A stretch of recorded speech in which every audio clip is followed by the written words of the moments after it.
పిత పుత్ర పవిత్రాత్మ నామమున ఆమేన్. ఈరోజు జనవరి 10వ తారీఖు. యోహాను సువార్త 3వ అధ్యాయము 22వ వచనము నుండి 30వ వచనం వరకు.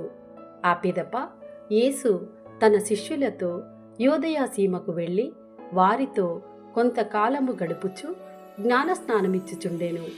నీరు పుష్కలముగా ఉండుటచే సలీము సమీపమున ఉన్న ఐనోను వద్ద యోహాను కూడా బప్తిస్మమిచ్చుచుండెను.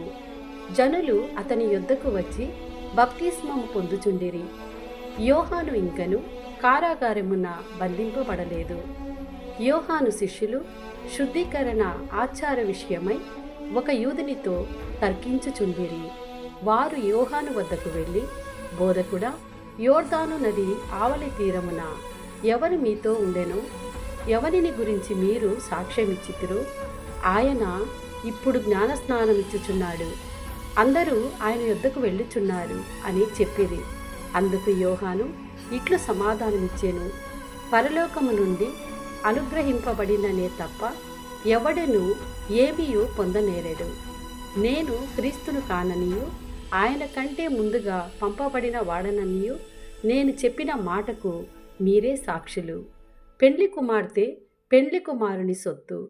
పెండ్లి కుమారుని మిత్రుడు అతని చెంత నుండి అతడు చెప్పినట్లు చేయును. అతని స్వరమును వినినప్పుడు మిక్కిలి ఆనందమును పొందును. ఈ నా ఆనందము ఇప్పుడు పరిపూర్ణమైనది. ఆయన హెచ్చింపబడవలెను, నేను తగ్గింపబడవలెను.